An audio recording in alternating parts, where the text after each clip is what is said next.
दिनांक 9 मार्च रोजी महाड तालुक्यातील वाळंजंगल भागामध्ये एक 22 वर्षीय तरुणाचा मृतदेह सापडला होता।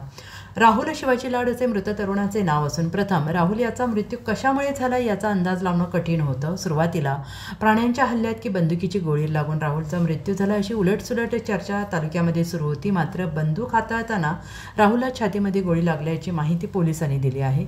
राहुल लाड जंगलामध्ये शिकारीसाठी गेला होता, मात्र तो जंगलामध्ये एकटाच गेला होता की त्याच्यासोबत आणखीन कोण होतं हा प्रश्न आता उपस्थित होत आहे।